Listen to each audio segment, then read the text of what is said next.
Hello Lisa, welcome back to my channel. If you're new here, my name is Belinda's channel. Thank you for all the love and support.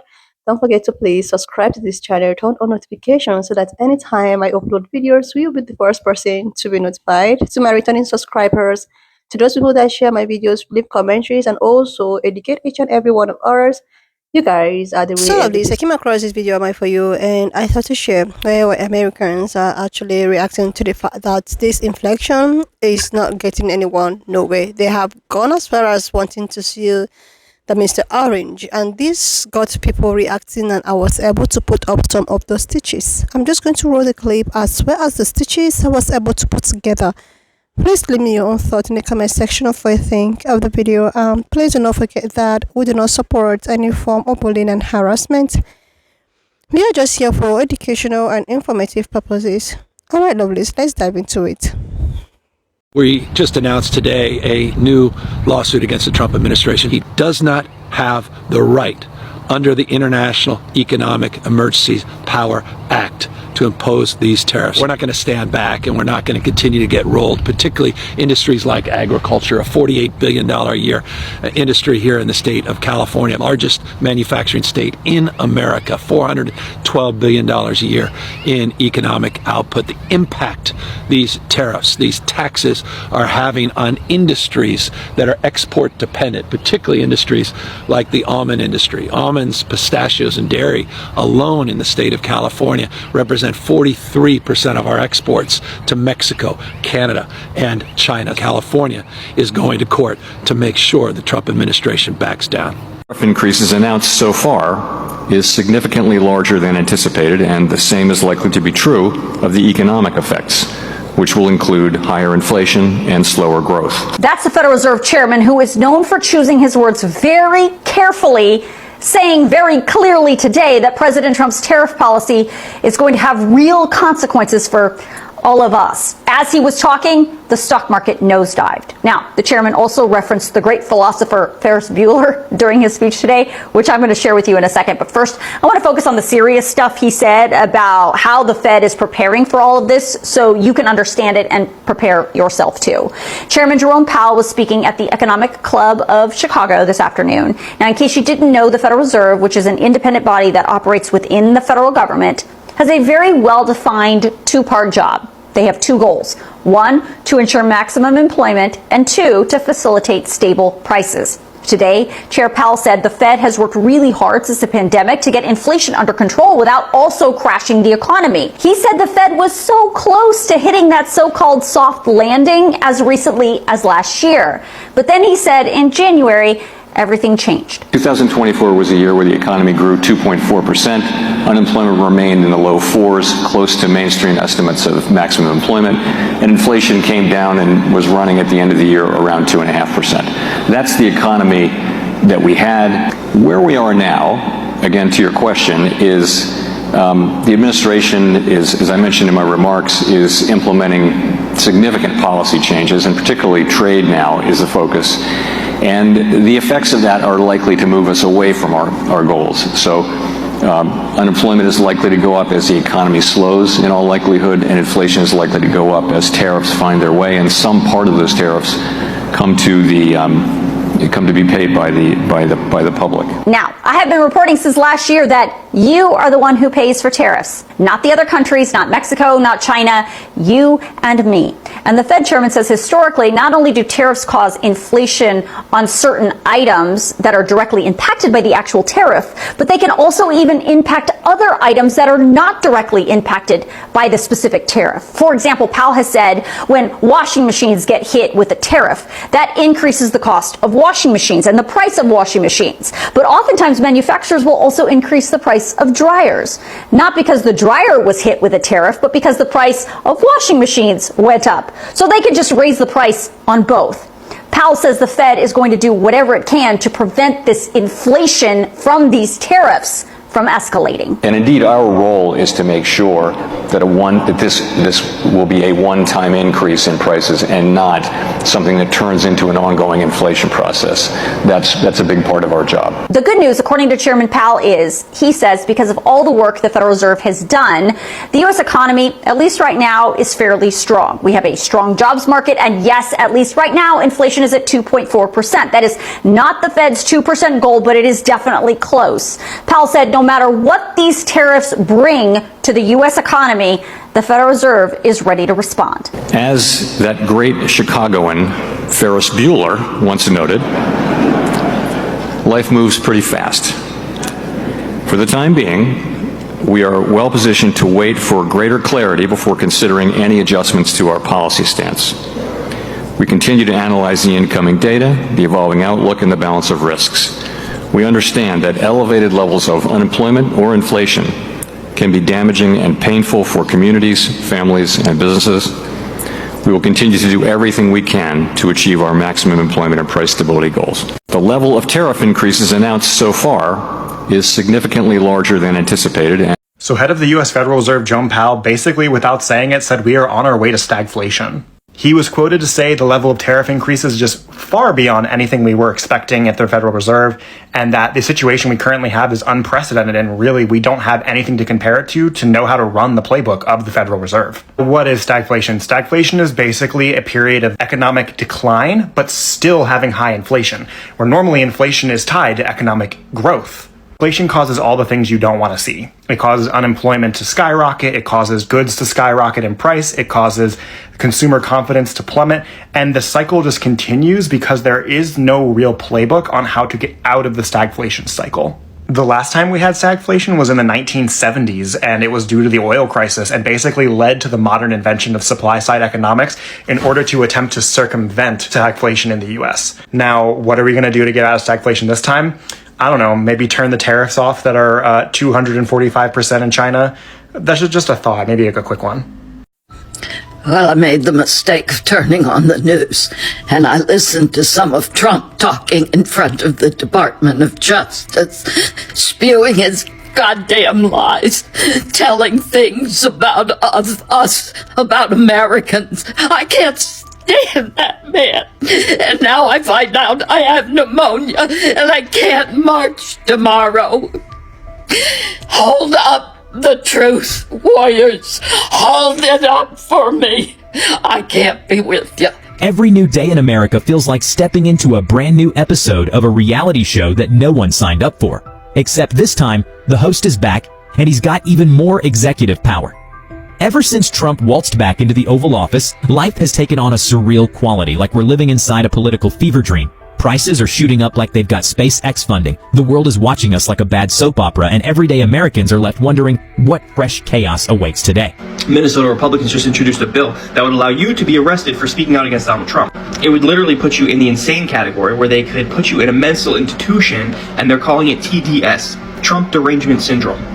If passed, this bill will literally claim you to be insane if you take issue with any of Donald Trump's policies, saying that you are now deranged. While TDS, or Trump Derangement Syndrome, is not a medically recognized diagnosis, it will be recognized in the state of Minnesota if this bill passes. If you speak out for any reason, you can end up in a mental institution. Now, that's not hyperbole, so according to Minnesota law, a concerned party just has to say, hey, this person seems to be deranged. Under the new law, you would then be able to be prosecuted with TDS, Trump Derangement Syndrome, and incarcerated in a mental institution for up to 6 months. And that can be extended should you no longer come out being part of the Trump cult. This is just another way that that the government is trying to suppress anyone who goes against Donald Trump. Okay, this might come off really tone deaf for the next 60 seconds, but please hear me out. I have always believed that the universe has a way of correcting itself. Just like how economists always say the market corrects itself. What if the tariffs are a good thing? What if this was Mother Nature looking down at the US of A going, y'all consume way too much shit. You all also feel entitled to cheap shit. You need to stop consuming so much. What if This is just the universe telling us to stop buying shit because our world is dying. No one should feel entitled to $5 clothes. This might just be me trying to convince myself of the good things that might come out of this. And yet again, I know I am not a small business owner. I know that these tariffs affect not just small business owners, but people all around the world.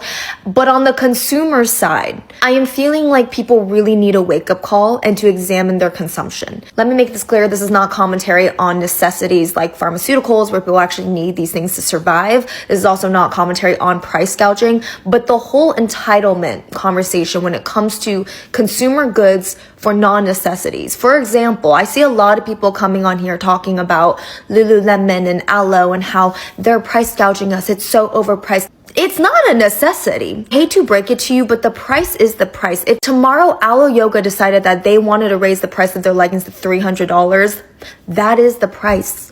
You can live without the Alo leggings. If you are now priced out of non-necessities, might be a good thing for the planet, for your wallet, and for our mental health. Is this a hot take or not? Let's talk about the so-called Fed put, because Fed Chair Jerome Powell just told investors that that's not happening. Some people believe the Fed will intervene if the stock market plummets, the so-called Fed put. Are they correct? I'm going to say no. The Fed put is a term used in financial markets, which basically suggests the Fed will come in and will save markets, especially during economic downturns. This most often comes in the form of rate cuts, but they also have other tools that they can use to try and prevent some of these financial meltdowns. It's essentially the idea that the Fed can be the safety net for financial markets, especially during periods of very, very severe volatility, which we've pretty much seen throughout the past several weeks. Some recent examples of the Fed put in action include the 2008 financial crisis. That's when the Fed aggressively cut interest rates. They also launched something called quantitative easing, which was another way to help stabilize markets. And then you have the March 2020 COVID-19 pandemic crash. Again, we saw interest rate cuts, we saw QE, we saw emergency lending programs, and all of that really helped calm a lot of the market jitters. So, flash forward to today, with all the craziness going on in markets right now with Trump's tariff policies, a lot of investors thought maybe the Fed would come in and help us out, do us a solid, calm our nerves during these uncertain times. But Powell said markets are currently doing what they're supposed to do. They're reacting to this volatility and they're functioning as normal. It's clear Powell prefers to wait on the sidelines right now. He's consistently talked about he's just not sure how Trump's policies, whether it be tariffs, whether it be immigration, how that's actually going to show up in the data. And as a reminder, the Fed has two dual mandates. One is maintaining price stability, i.e. keeping inflation in check, and the other is achieving maximum sustained employment. And the Fed is data dependent. They are mostly reactionary. And that's where a lot of investors take issue. Because what if they're too late and they don't cut interest rates in time and then the economy falls apart? Obviously, that is the biggest risk. But from the Fed's perspective, they don't want to rush and cut interest rates if they don't have inflation in check yet. Right now, inflation is significantly above their 2% target. If they cut rates too soon, that's a risk that inflation could move to the upside. And if they don't have control of inflation, that's going to hurt the first part of their dual mandate, maintaining that price stability. So essentially, the Fed is operating under an abundance of caution, but at the same time, they're acknowledging that these risks from the Trump administration, they're very real when it comes to the impact that they could have on the economy. But that doesn't mean they're going to come in and save your stock market portfolio. They don't really care about that, much to the disappointment of all of us investors. Sorry. Look at this. I took this picture about 10 minutes ago. The 10-year Treasury note is at 4.5%, and it's climbing. Yeah, as you can see here, it's going up. And that is really, really bad news, because as this heads towards 5%, 5% would be a complete disaster. Yeah, and that's only happening for one reason.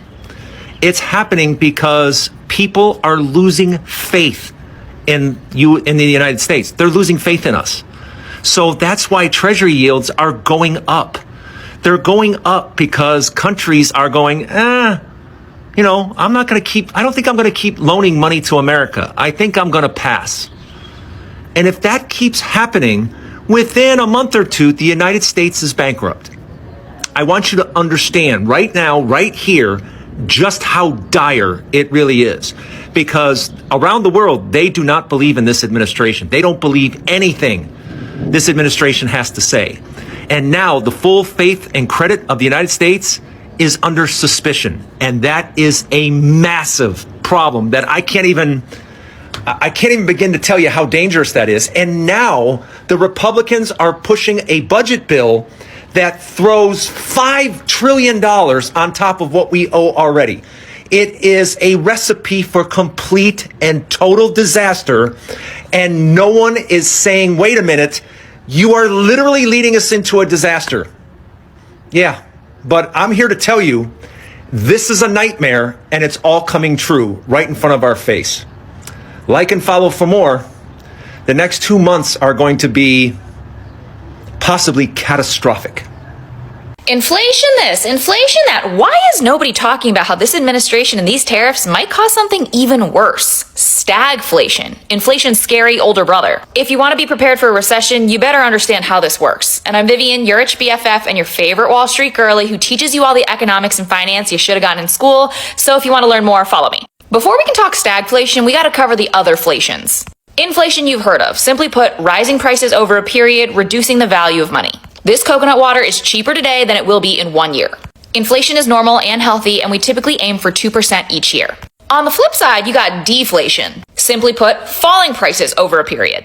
While that sounds amazing at first, it can actually harm businesses and overall economic growth because people are incentivized to delay purchases. It's kind of like how if I decide on November 3rd I need something, I won't buy it because I know I can get it for a better deal during Black Friday or Cyber Monday. Except with deflation, the deals just keep getting better and better and better, so nobody buys anything ever because they're always just waiting. But the worst of all, I mentioned at the beginning, stagflation. The 3 ingredients to a stagflation cocktail are high inflation, stagnant economic growth, and high unemployment. Right now, we already got 2 out of 3 on our bar cart. Recent tariffs and trade barriers have increased costs throughout the supply chain, which will likely lead to higher inflation. Economic uncertainty has led to consumers saving more, spending less, and businesses slowing on investments. And economists are worried once we get ingredient number 3, we're going to be in trouble. If you want to learn what you can do today to prep for a tougher economic environment, follow me. This is just not a joke anymore. Like, all of the controversy with the inflation is not a joke anymore. And I like the fact that so many people are beginning to open their eyes right now. Like, people are not making everything, to be real and cease and all of that. This is a very serious, business. And the thing is that the Chinese people are actually not taking it lightly. Like, they don't care. They act as if they have been preparing for this.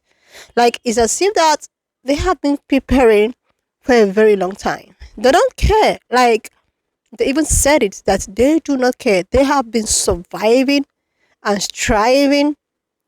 Like, it's as if they are just so done. They are just very, very done with all of the shenanigans. They don't care anymore. Like, they are acting as if they have nothing to lose. And it's as if they don't have nothing to lose. It's as if they don't... It's like, seriously, I don't know if these people actually thought this through with the inflation, with the tariffs. I don't know if they actually thought it through before imposing all of these tariffs in most of the countries. You know that you never had any form of plan B? Like, okay, I understand where he was coming from. Okay, you want people to actually get things American made, right? You want Americans to actually have the ability to manufacture goods, to produce goods. But why didn't you do that yet? Like, you could have, first of all, invest in most of this manufacturing industry first. You could have done that first before imposing all of the tariffs. You never had any plan of B. You never had any form of investment or whatsoever. You have never put things in place. You just automatically, you're just in, like, tariffs here and there. Even if you want to impose tariffs to all of the country that people are, importing goods from, you can have just create opportunity or warehouse or manufacturing industry where these people can, get these goods. You never thought about that. You just went ahead to, put high rank of tariffs here and there. And these guys don't care. Like, seriously, they do not care. Okay, look at the farmers. The farmers are oh my goodness, this is just so disappointing. The farmers are crashing out. The ones who plant and harvest soybeans. And it was actually said that China, you know, exports so many soybeans from the US. And now with all of this controversy, these guys are looking and sourcing from other countries. Like, so who is going to consume all of those soybeans? Oh, anyways, that might probably make soybeans to be sold at a cheaper rate because there are like, oh my goodness, this is just a very tough time, a difficult one at that. That actually warrants a sit down, think through before trying to impose anything, because anything you are just doing is directly affecting your citizens whom you are supposed to be protecting. The citizens whom you're supposed to be protecting. Anyways, you do not care, but these people need to survive. These people need to survive. I just wish I could see one of these, Honk MAGA supporters and you know, the way at which they react with all of the things going on. Like there is no need to shame yourself. The deed have been done. It's just to look for ways to actually, you know, work together and make things perfect again. Because the way at which it is, we're just hoping for the best. We are hoping for the best, and I hope the best comes as soon as possible because things are really getting out of hand and people are not smiling anymore. People are finding it very difficult to survive. And these rich folks don't even care. They don't. You're just all about imposing tariffs here and there without even, thinking things through. And look at where it has brought everyone. Look at where it has landed everyone. Anyway, lovelies, wanna just leave me your own thoughts in the comment section of what you think of this video. Please subscribe to this channel if you're here to do that. Like, and I will see you lovelies when I upload the next one. Wanna just leave me your own thought in the comment section of what you think of this video? And please do not forget that we do not support any form of bullying and harassment. We are just here for educational and informative purposes. So if you've not subscribed to this channel, do your girl a huge favor to click on the subscription button, like, and I will see you lovelies when I upload the next one.